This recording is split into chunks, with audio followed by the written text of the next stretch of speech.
Hello, it is Rat back at it once again with another faction video.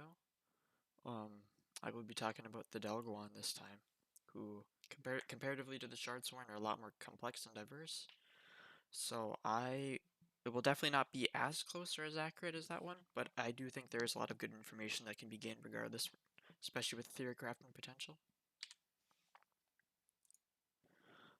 To start with Delguon, the archetypes and common themes, they generally like to have cards that have synergy with specifically brutes and soldiers. Like they have several constructs or heroes that synergize. They're all about based in decks around demons oftentimes, in which you'll have a centerpiece as a tier 3 demon or a tier 2 demon that utilizes the other cards that supports the backbone of the combo of it, or just the consistency of how the cards work around it. Self-sacrifice goes into that cultist theme. And hand size, there's a few hand size indicators and stuff for either defend actions you can do, or just buffs for cards like Forge Father. Board presence is a very common theme in decks like Neil, where you want to complete just control over the board. Advanced setups and explosive combos go hand in hand with cultists a lot of the time, although advanced setups can also be in the case of things like Evansmith. Their resource game is very good. They generate lots of free cards like cultists again. They have attachment recursion if you run the proper lists. And they can pivot really well if you know how to build decks correctly. From a tempo, aggressive, or just a defensive or slower playstyle. The core set. So once again, the star ratings I would be going over. 5 is meta / high tier, 4 is very good, 3 decent, 2 niche, and 1 is the rat stamp of disappointment. So for Delguon specifically, I think they have a lot of viable options. And even if I do give a card niche or very good, they can still be flexed together somewhat. It is still very early on in the process of like we don't even have a competitive scene yet. But I could very well see cards getting bumped up or down stars relatively quickly. It's all going to depend on card quality that comes out in the future and how people generally build or find what works the best consistently. So I expect things to mainly shift 1 star, a few cards specifically. Anyways, Faithful Servant for tier 1s, Faithful Servant, Stone Seeker, Underchurch Devout, and Underchurch Reverend. For tier 2s, we have Deep Rock Delver, Flout Asbran, Forge Father, and Crick Vornoth. For tier 3s, we have Naz Brusik and Neothracaris. For tactics list, we have Day of Ascension, Earthquake, Faith Rewarded, Immolation, Protect the Forge, Recruitment Drive, Retreat to Tunnels, Secret Tunnel, Summon and Rites, and Ultimate Sacrifice. Let's start with the tier 1 core heroes. So, Faithful Servant is arguably one of the best, if not the best, tier 1 unit in the game regarding heroes. Fatigue cheating in this game is generally extremely strong, and Delguon are really flexible with running brutes in general. And a lot of good Delguon cards or builds will just run a hero that's a brute, or just basic brute 3s and basic brute 2s. And it's for that reason it's just very easy and consistent to work with. You can use interesting combos like Secret Tunnel with this, or like Secret Tunnel a brute to backline, fatigued, or you can use situations like Brittle Claw can be awkward to work. I will reference Brittle Claw a lot in this to show ways you can get it off more consistently. Slap Brittle Claw into a small dude. You can move that small brute up and then that just Brittle Claw effect. It's very flexible. The only reasons you don't want to run this guy is if you're very focused on cultists and you don't really have the space for him, which is understandable a lot of the time. But not usually in these tempo, brute, slower value lists. And he will always get you teched. So no matter what, if you're running cultist or like a Neil deck, they will always usually run a tier 1, or no, not just tier 1. Any card that can tech a tier 1. Because Reverend also exists, and both these units are very important to get rid of. Then we have Stone Seeker. Stone Seeker it's one of like there's not a ton of early tutor pieces in this game, and the ones that are in other factions are kind of weird at times. Stone Seeker is really good though, and it makes good cards even better, especially Summon and Rites and Retreat to Tunnels, which are already very solid cards. It is very consistent if you can cheat it out early, and you don't ever feel bad with starting with this card in a mulligan because you can easily recover any lost cards that you missed earlier. It lists its factors. I wrote that badly. Um, oh no, I didn't. List favors overall value over tempo, which, I mean, yeah, unless you were going for a specific, like, very specific combo list in which that value will matter and you need to get things in certain orders to sustain yourself or set that then up and not want to waste cards. And then, yeah, it doesn't improve combo rates, which may happen, may not, depends on player, depends on preference, and how you go about just working around deck lists and if you find better options. Under Church Devout, um, this is an interesting sacrifice card. It makes cards like Well Vessel and Crick Vornoth and Altar pretty good. Um, it also allows for some of the weirder hand size builds, which I don't think is super efficient. I'd rather do for sack builds specifically. Um, it's not quite as good as Reverend because it's not as consistent, and it requires onboard support often. Um, when running this card, you definitely want to have a decent amount of sacrifice tools, and especially not things that are too greedy with it. Um, just consistent value off this thing should just be good in general. Um, that's the difficult part, finding ways to obtain it. But you can, and when you do, you will find this card is pretty successful, and at times even better than Reverend. Speaking of Reverend, here's Reverend. It is just a free resource generator, and it's pretty flexible with cards like Forge Father, Protect the Forge. You can just dump action stuff. Forge Father gets the buff. Um, Day of Ascension, it puts that on line 2 if you want to do like a clear line. Something like Griff Dog combos with Refractory. Helps Crick, helps Alter. Um, gives you resources to wait to that pays for the Brittle Claw's cost because you can discard the cultists. Yeah, there's a lot of ways you can use this. It ups a lot of your strong demons like Nas.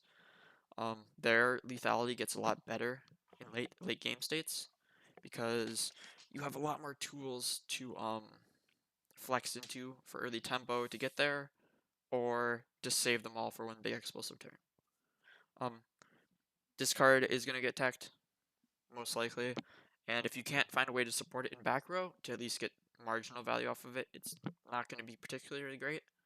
Um, but yeah, you usually just want this in some lists that can benefit from cultists in at least one or two ways.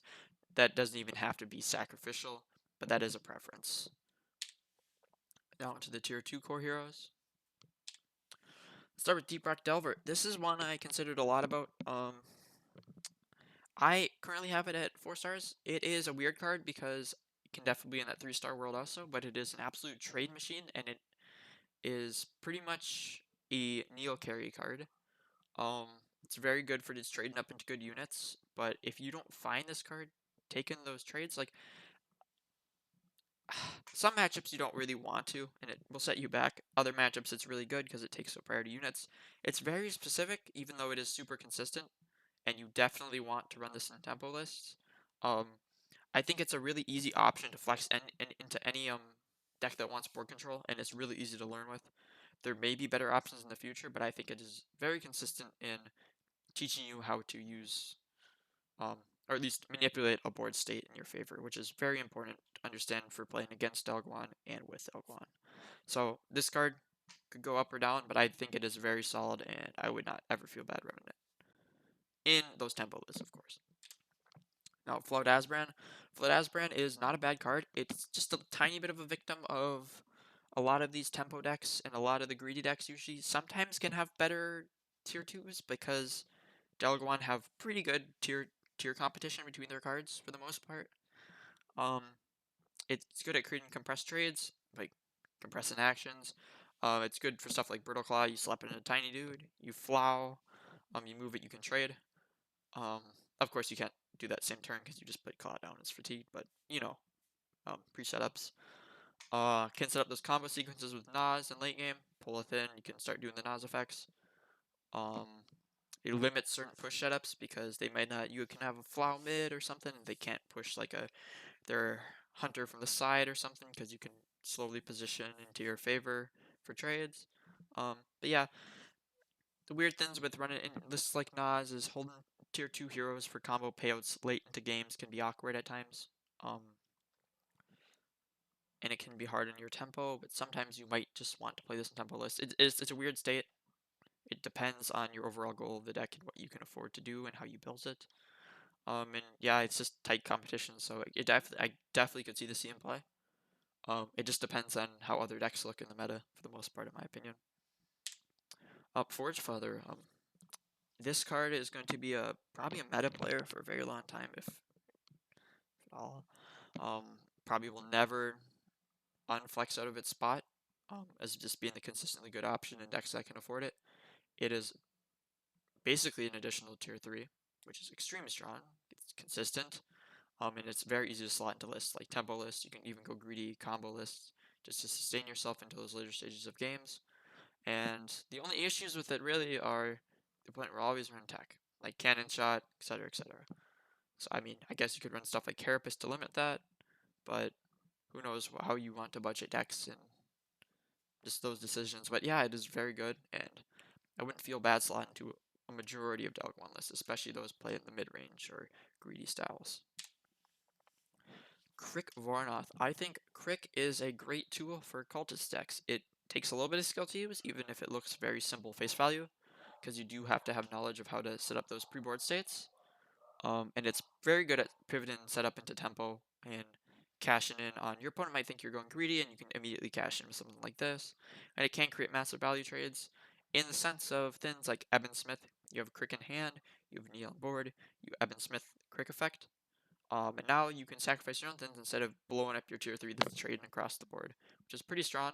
Although that does require expensive turns and actions because you might need something like an Underchurch Altar to get there in the first place, which does require a lot of cultists on board if you are going to get multiple actions each turn, and still sacrificing at the same time. So there is payoffs and drawbacks to it. But yeah, if you fall behind in board state with this card, it can be hard to recover, and you might just have to offer it up for a trade, which could be fine if you run the right decks to recover games, but other times it can be rough. On to the tier 3 core heroes. Now, Delguon has a very strong set of tier 3 core, in my opinion. Nas Brusek is the first, and this is the main one you want to run with cultists. It's very good at just cleaving boards apart, and can actually deter some standard push setups if it gets down early enough to deter tier 2s. It does have the weakness of requiring some setup on board, and it is extremely matchup dependent, and, well, not extremely matchup dependent, but it does heavily favor a player's matchup knowledge into other decks, obviously. Because you want to be able to just run through your opponent, do a combo, do the tunnel, summon and rights combo, etc., etc. You want to make sure your opponent does not feel good and can't really climb back into a game, while also just removing any board presence they would have had. Now Neil, Neil Thrakars. Why is this card good? Well, it is extremely good tempo-wise, and it is one of the most consistent, if not efficient, tier 3s in the entire game. Oftentimes you'll trade into tier 2s. Not trade. You'll kill a tier 2, teleport across the board, and then your opponent basically has to offer up a tier 3, otherwise that thing is going to control the board state for the rest of the game. It creates both push potential while maintaining like a defensive presence at the same time because it just has board control if you know how to set up boards correctly and have dudes down, and yeah, it's just extremely powerful. You can even do weird things with Vec, which is a little more niche and hard to do, but Vec getting trades is also extremely powerful. And like I said earlier, you can do Eben Smith Crick combos with this card. This card doesn't really have many weaknesses at all, so it is even a stretch to put them down. You could say opponent isn't forced to commit to board, which is not a lot of decks, honestly. Or if your opponent's fine with trading into Neil, they're okay with it, but they're still losing tier 2s. Because that's what Neil usually jumps on if he can first. And I guess just don't run this with cultists. It doesn't really make sense overall, but yeah, Neil's very strong. Now into the core tactics. Let's start with Day of Ascension. These are all pretty solid tactics. I think Day of Ascension is only a little bit lower because it is a little more awkward than the other two options. Well, no, Faithful Ward can be awkward at times, but Day of Ascension's weird because this is really good in Zavar and Kur decks, or even Nas decks to a degree. it can create some really nice turns and some really sneaky setups your opponent won't suspect. But at the same time, it can also just sit in your hand and waffle about like for an entire game. So it is one of those tactics that is not universally good, and it will have some games where it doesn't really do anything. Same goes for Faith Rewarded.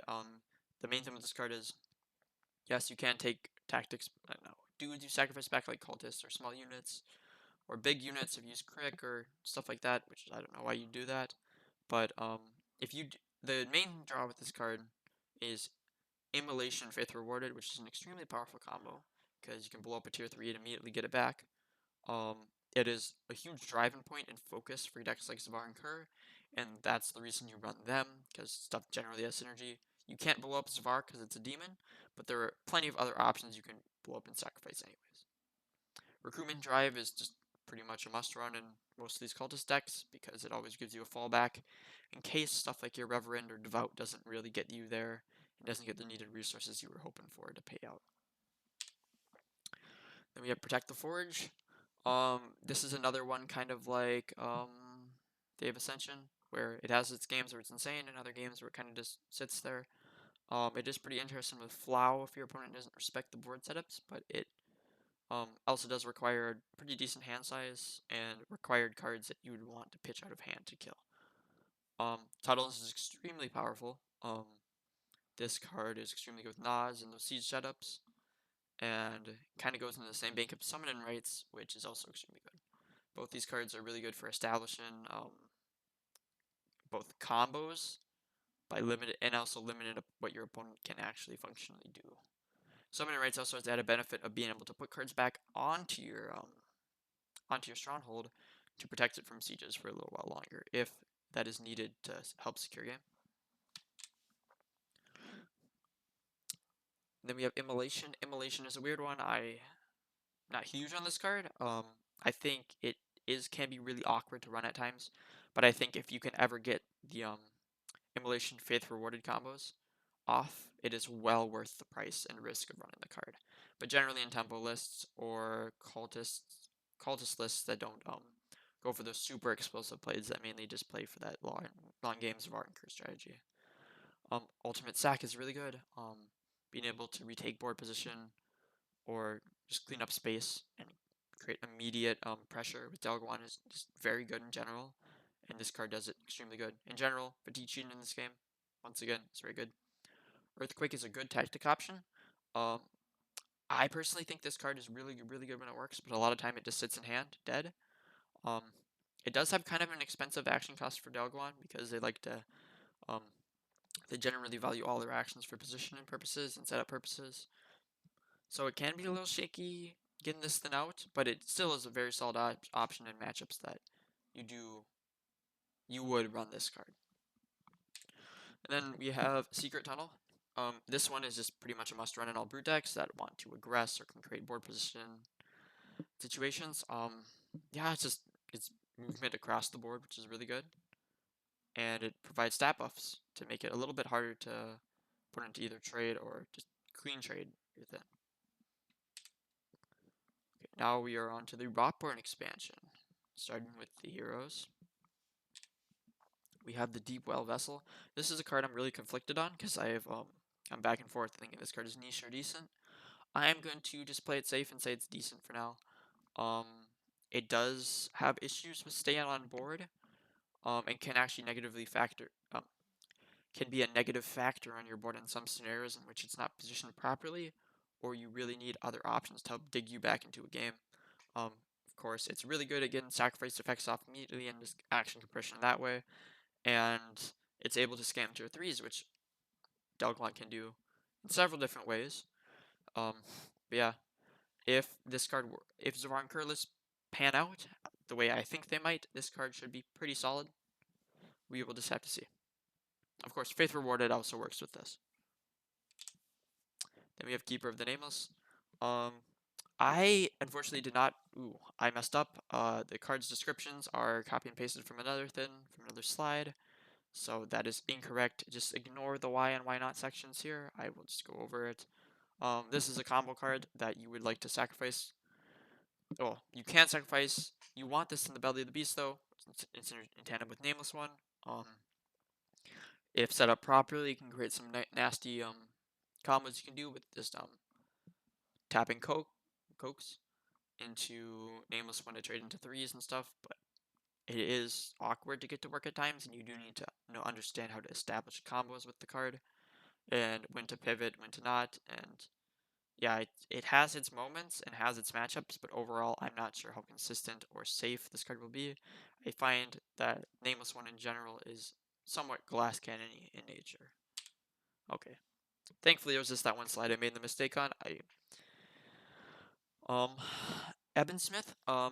This is a really weird card. I think this card will take a lot of theory crafting to get pinpoint down where it actually goes and how good it actually is.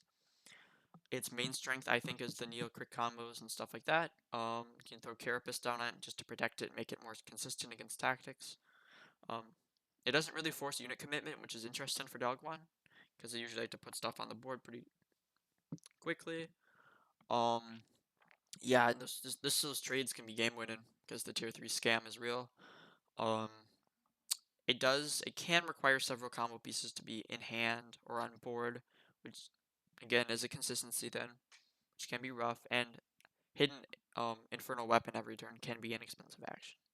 But it also depends how you pay out your deck, and like I highlighted on in the Shardsworn video, some of these cards are definitely going to flex in and out of lists depending on how good action gain with stuff like Village or Halfling Chef is in any given meta. Then we have Zavarin Kerr. Um, this card is a massive. Wait, did I skip one? Yeah, I did. My bad.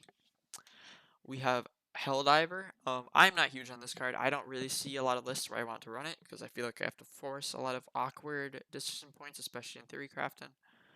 It's another tier 3 scam unit, and it does deter pushing because you can always just in the action phase find some combo just to blow your opponent's card up. It can happen. But I think it's overly awkward, and Delguon's tier 2 competition alongside it is generally just pretty strong already. So this card just feels a little underwhelming to me, but I will have to see where it goes. And it's kind of hard to think of direct synergy cards because a lot of the time it's just a little weird. Anyways, sorry about that. Back to Zvarnkur. Um, this is one of my favorite tier 3s in the faction, and I think it has a lot of wiggle room, and I could definitely see it shooting up to like a 4-star. But I'm not super confident yet, especially when a lot of tier 3s in this game have been shown to be incredibly strong at times. This card's interesting because it can be used as a siege threat. Shove a whole bunch of cultists into their stronghold if positioned properly and given ample time to get there. Which Delguon can very much do if their tempo is correct. It is a passive cultist generator, which is another valuable tool, and it can be used as a combo, as an instrument of combos, especially with Nameless One and stuff like Nameless Offering. Come on with Faith Rewarded. You basically just get easy Nameless One summons, and just take his back, so you don't even really lose out in the tier 3 at all. And those sacrifice cultists under it will gain actions. I've seen some pretty cool lists with that. Um, it doesn't feel great to trade with early, which is not generally great for any Delguon tier 3 really. Unless your Neil has already gotten significant value, which you're satisfied with sometimes. But you definitely want to get this card into positions where it feels like the threat and the big batter ram into gates, oftentimes, or the combo tool. But yeah, you need to generally enforce semi-positive board states a lot because it has a lot of the weaknesses of some of the other cards like Deep Well Vessel. Then on to the Rotborn Expansion tactics. Okay, first we have Nameless Offering. This is a weird card. This card is, I think it's slightly better than most of the other Nameless One pieces because it just has not more flexibility. It has stronger turns and potential because sacrificing a bunch of cultists does give a monumental load of actions, which can be used to spiral games if perhaps done properly. Dial is a weird one. I think Dial is entirely matchup dependent. Sometimes your opponent just will never touch this card. Um, and other times your opponent will step on it within like 2 rotations. It's a weird piece. It's again probably about as good as Nameless One decks are, if not a little worse, because some of the better Nameless One decks probably won't have room to flex this card in to better support Nameless Offering. Then Undercity Altar, Under Church Altar is a really good option for just general flex action gain, and it again, if action compression is good, this card might help prop up Eben Smith lists, especially ones with like Crick and Nilly once again. It's just generally good because it just gives you your value back while giving you actions, which that could change the entire state of a game tempo-wise. And then we have Tunnel Exit. I'm not very I'm not very high on this card. I think it can be awkward sometimes. Generally getting the tunnels out gets stepped on pretty frequently, and a lot of time we won't see any value really, especially in competition with other good tactics. And force in a lot of sometimes soldier builds in Delguon, which you don't necessarily have to with this card, because demons are also very solid. But soldier build specifically is, I'm not sure if it's the biggest incentive ever. And then Tunnel Collapse I think is just way too awkward and matchup dependent to really see play over a lot of the other tactics that see competition with one another.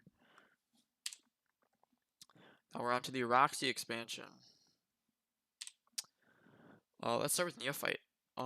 This is an interesting card. I think it is going to take a lot of time. Well, not a lot of time. I think I'm interested in seeing what lists people cook up with this card. I think it could find some very interesting, unique tempo lists. Because it kind of weaves itself into that sacrifice energy, but it also takes up slots of important cultists, like Devout Reverend, or just Reverend, or just Devout, I don't know. So you probably want to find your own use case with this card in, like, tempo lists. I'm not sure what those fully look like yet, because that will lose experimentation. This card could definitely go up or down, but being able to grab back useful demons like a Crick, or a Flow, or even Vec at times, is pretty cool, especially if those are parts of your combo that you might be trying to run later in the game. You won't be fine. You'd be completely fine using them for tempo early because you'll usually have a way to get them back. I mean, the one thing with this card though is, more tier 1 and tier 2 demons will eventually get printed most likely, so this card will largely only get better. But at the moment, you kind of just do need that necessary core of specific demon units, and we'll see how far that gets the card, or how far those extra demon units actually will help make these Delguon lists with Neophyte worth running. Next on to Vekarosh. Vekarosh is another one I am entirely not sure on. This card's very much back and forth because sometimes it can be tier 3 scam. It can be an absolute jump scare card that can do very well, and also times just sit back there and not do much. Good at tempo and board presence. It's basically another way to make people respect your tempo and presence and general board states. But yeah, once again, it's not like someone you need to be able to maintain board presence, especially when this card can't really get its value or intended value without it. Whereas a lot of the other Delguon units that try to take board presence can definitely find ways to carve back into a game. This card needs its support from the other cards on board preemptively. You can do some weird combos with Delver with this, or Neil, or even Earthquake just to open up spaces for Neil or Delver, or even Tunnel Man in some situations, but that one is definitely a little more weird to get to work properly. But yeah, we'll just have to see with this card. And then Infernal Tunnelman, this card has been the center of a lot of rules questions and stuff, but I think ignoring all of that and just card at base value with normal stack movement rules, like it only moves the things under itself, I think this card is just decent. I think there's a lot of other good options in the tempo list, so this card isn't a must run. You can flex it in, but it's definitely not an auto include in those. I do think this card's best home is probably Nameless One, especially when this thing can hitch a ride under it, which is very interesting. It keeps your units off the board while maintaining tempo and potentially setting up a siege for later games. And interactions and displays like that can, or even in the normal tempo Neo list, can set up some really weird board puzzles, which your opponent might be flustered with. But yeah, going back into that, it is less consistent than Delver generally, but it definitely has a lot. It has a lot of more of potential punish window that you can punish your opponent with pretty badly if they don't respect the card or deal with it, or maybe you just don't find the answer. And some matchups are weird, especially like into cards like Dark Refractory. because you're basically creating stacks for them, which that's not ideal.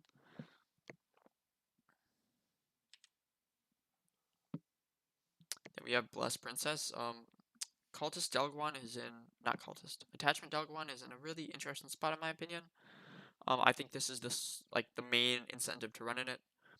This card generates so much value throughout a game without having to use those extra actions, which is just very good. Like start of turn effects are generally really strong in this game. Um, you can take back things like Claw if you have the ample resources to do so. Demon Hammer is extremely good, of course. Appendages makes things consistently work or develop attacks.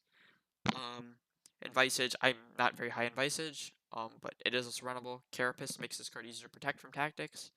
And of course, Servant, the Stone Seeker. Servant to do those same plays, like things with appendages, and Stone Seeker in the sense of getting those, fishing for those attachments into the early game. Just to try to get them all in your hand, get them in graveyard, start generating value. Can be hard to deal with, this card itself at times. I think the real value behind this card is just some tricky plays you can do, especially surprising ones. You can run cards like Bladesmith with it, and just start Finko's Bladesmith and just start moving your attachments around the board onto your other units. So this then basically just allows you to stable effects onto units that normally wouldn't have them. And you kind of do need a lot of attachments to make good use of this card, otherwise you're kind of just encroaching in that Forge Father territory where you could just be running that for just less awkwardness in generality. And it generally is just good in those tempo greedy lists towards the end of games, which you don't need the 1-2 combo to try to win the game. Then we have Draws Blanu. I'm not huge on this card. It offers attachment recursion, albeit in a much worse sense than Princess. It offers Cultist Generation, although in a weird sense, in an expensive sense, in where it only really floods the board, but that won't really, I'm losing my words. That won't really do a ton in some matchups, and it kind of just creates dudes that do nothing at times. Although, if you have proper board setup and you do have tempo, this card can be really good with stuff like Brittle Claw. But in my opinion, the attachment recursion feels very subpar, and I probably completely ignore that aspect of this card. I think you'd rather run stuff like Kneel, cards like that, just to establish tempo for those attachment decks to get later into game states. Um, and I think there might even be better tools that can take advantage of Cultists. I think Zvar might just fill this niche potentially just better, and I think this card could. Maybe there's a world where it's actually pretty good. I just think it's generally awkward, and there are just better options in the faction comparatively. Then lastly, we have the Auroxi Expansion tactics. So start with Brittle Claw. This is one of the main reasons you run attachment decks. Um, fighter gains Brute and +2 in attacking. Brute tag is very significant. Because it works with stuff like Servant and Tunnels. Basically just move stuff across the board. And then you can trade very favorably for yourself. Although it does have that cost to it, so keep in mind you will be paying a price. So generally consider that in theory craft and how you want to build a deck to pay that resource, or if you're okay with dropping that resource in the first place, you don't even need to find card economy to recover it elsewhere. Appendages is another really solid option just for creating strikes, just move attack situations, which is very solid, quite obviously. And Carapace is mainly just has the use of protecting things like Eben Smith or Blessed Princess from Cannon Shot and cards like that. Cannon Shot, Barrage, etc. And then we have Chill and Visage. I could very well see this card not seeing any play, if like not much play, if any at all. It's not a terrible card, but I think there are just better options in these attachment decks, just period generally. Which could be a huge issue for it, especially if you're trying to slot non-attachments into these Delguon decks, which I could very well see Delguon players doing so. Yeah, it is definitely the one I've run the least, and it will probably be the one I will be continuing to run the least. Demon Hammer, and then Demon Hammer. Yep. This is a card. You just kill a bunch of big stacks, and it is very good, especially when you can keep getting it back for free, and the risk of throwing that thing out early as a risk isn't really actually a risk, especially if you can just recur it quite easily. And it just slots really well into those good Forge Father decks, which already are really good at creating those big value plays. But yeah, that is my summary of the Delguon. Yeah, thank you.